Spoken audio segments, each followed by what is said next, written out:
My heart is open. My heart is open to the pleasure and the pain the world puts in my path. Pain takes its place center stage for the main event, while pleasure sits in the nosebleed section waiting for a chance to applaud. And the performance begins. The curtain rises over a monochromatic scene of two parents taunting a small boy. With pursed lips, I watch the melee as the puppet masters pull at the strings of the young boy's heart, making a mockery of his efforts and dreams. They let him know how ordinary he is, if that, how unexceptional he looks and how he needs to make a change. The merriment continues as the couple runs off to their respective places offstage and leave the boy alone to move about the stage on his own accord. Hunched over on himself, he sits in a heap with no one to orchestrate the strings. Left to his own devices, the boy sits there, confused and paralyzed. Attempting to move by his own accord, nothing happens. Trying harder, a string rips, then another, and then a third. Freed from his servitude to a life as a slave, he tentatively steps into the limelight of the stage. Pale yellow light illuminates the boy as he looks down to observe his steps. Afraid and perturbed by the light, he steps back into the darkness where he remains for a while. Almost tortured by his newfound freedom, he tries to reattach the strings to his legs, tying them as tight as he can. There's a desire to be connected to something, no matter how toxic and raw, and the boy cries as the strings just fall to the floor. "Why won't you tie, you damn strings?" the boy cries out.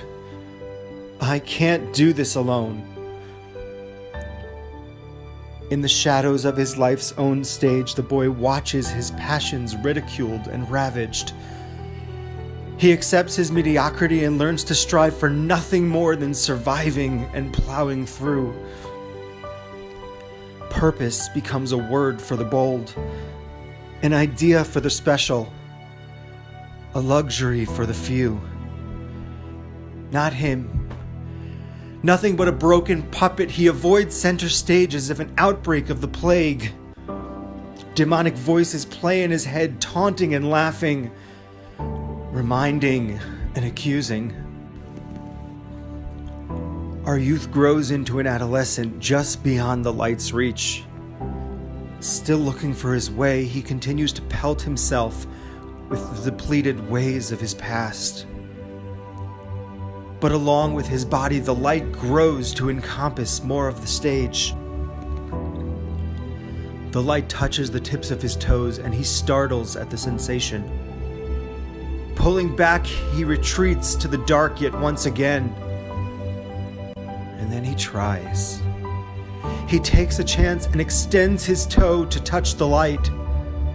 While fear burns within him, his toe remains intact. So he continues. Inch by inch, he allows the light to touch his broken body and his tattered strings.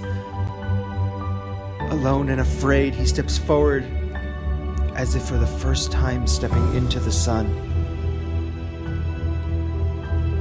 Years of scars are revealed for the crowd to see.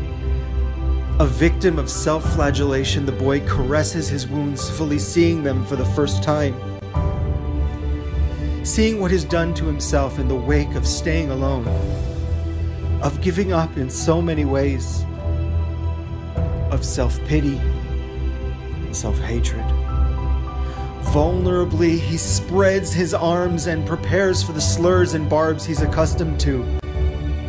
But they don't come. Rather, the crowd rises to their feet and applauds the boy's courage. So bold, so real, so raw. He reaches for the remnants of the old puppet strings that used to guide him, fondling the shreds that still remain. Intentionally, he plucks the shredded remains from his arms and legs, letting go of the opportunity to ever go back. His heart is open. His heart is open to the pleasure and the pain before him. Owning his life and his experience, he puts on a show for the ages. A war on the self tethered to what was. A celebration of what will be, and a responsibility for what is. The boy spends his days out there on that stage. A puppet no more, but a man growing up.